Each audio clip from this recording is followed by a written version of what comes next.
Okay, I'm going to continue reading.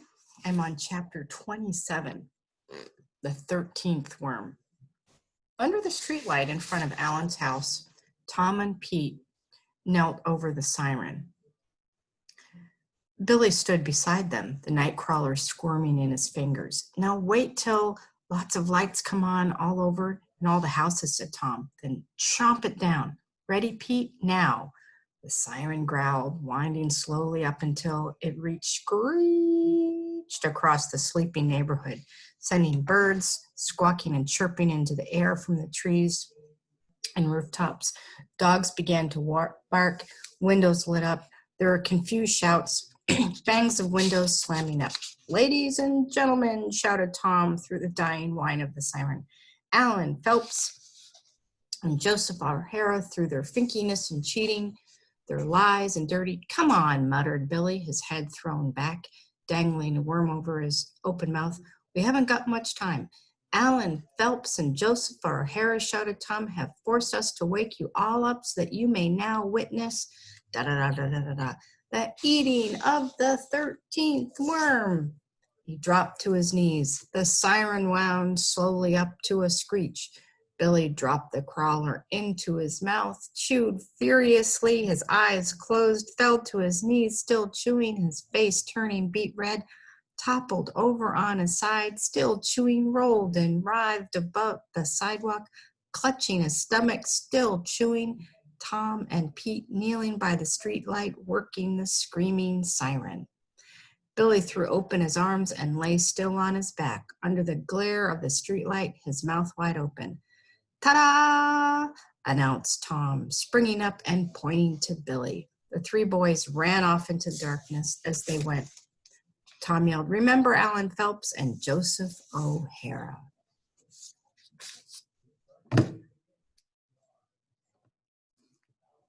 Just checking the time here.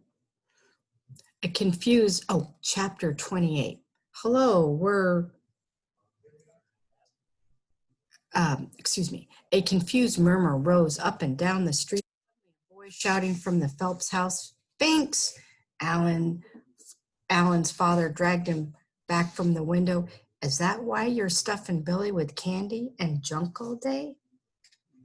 Like, leave me alone. Yeah, we're trying to trick him. The Finks, he yelled at the top of his voice, lunging toward the window. Quiet. His father sat him down hard in a chair.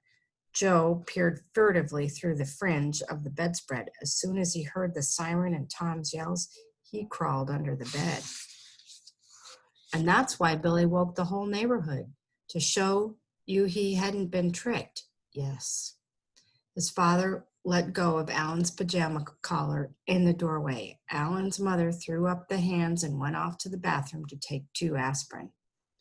The next day, Alan and Joe tramped from house to house in the neighborhood, knocking on each door and then reciting in chorus, hello, we're Alan Phelps and Joseph O'Hara. We're the reason you were waked up in the middle of the night last night, and we're sorry.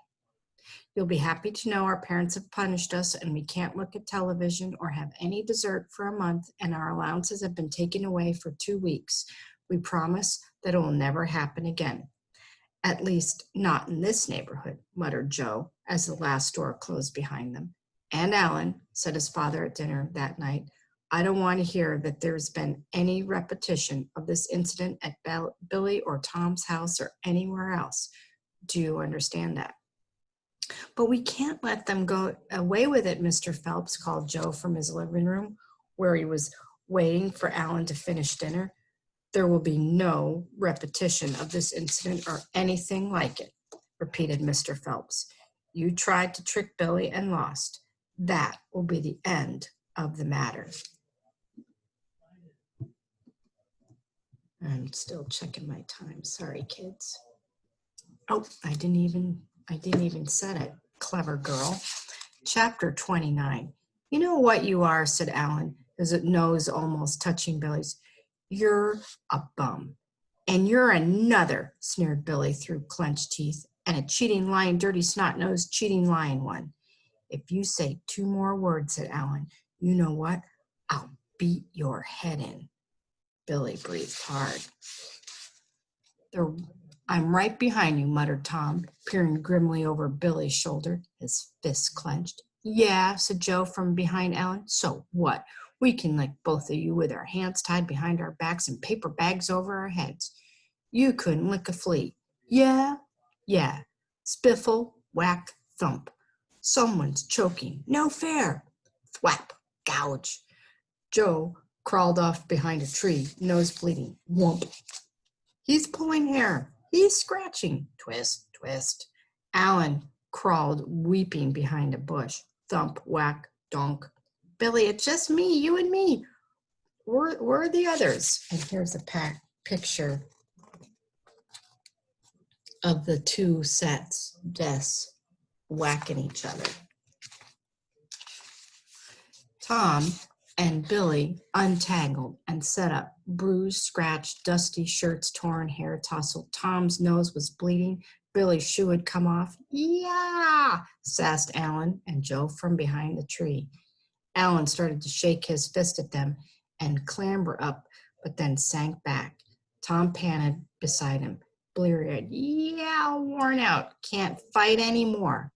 Alan scooped up a handful of mud and flung it at Tom, and Billy. Then Joe did the same. Billy and Tom scrambled up and pelted back. Mud splattered against tree and bushes, and Alan began to cry. A rock hit Billy over the eye.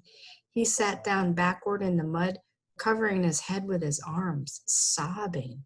Joe and Tom stopped throwing. Joe grabbed Alan. Come on. Tom knelt beside Billy. Let me see, Billy. Is it bad? Take your arms away so I can see. He tried to put Billy's arms apart. Billy wrenched away. Come on, said Tom in a scared voice.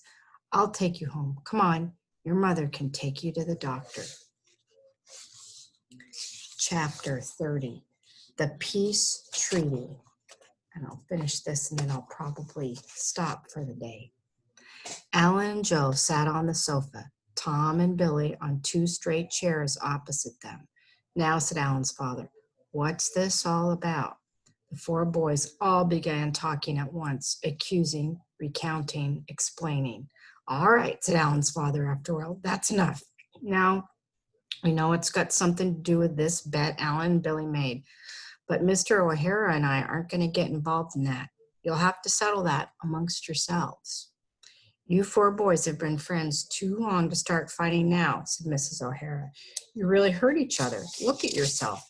Your face is all bruised and muddy. Talk it over, work things out, and then you can shake and be friends again. Joe muttered under his breath, I couldn't be friends with those rats. We'll be out in the kitchen, said Alan's father. When you've settled it, call us, and I'll go down to Friendly's for some ice cream. Okay? Bill and Alan and Tom nodded. The two fathers left the room.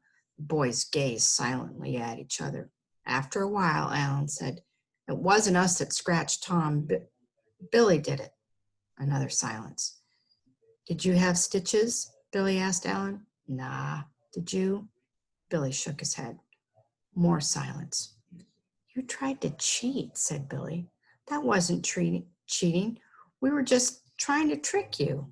Yeah, but before that, when you glued the two worms together, that was cheating. You would have cheated too if you'd been losing. Billy thought about it. Okay, but look, no more cheating. I've already eaten 13 worms, and you know I can eat 2 more. Heck, if I buy George Cunningham's brother mini bike, we can all use it. We'll all have fun with it. Joe and Alan glanced at each other. Okay, said Joe, you wins. He wins. Alan? Yeah, but what's the use, said Joe. We've tried everything I'm sick of it. Geez, we've done nothing else for almost 2 weeks. Alan scratched his eyebrow, glancing at Joe. But Joe stood up. Come on, at least we'll get a milkshake out of it. I'm gonna stop there. Okay, I'll read more tomorrow. I'm probably gonna be finishing it tomorrow, which is so fun. Okay, kids, bye.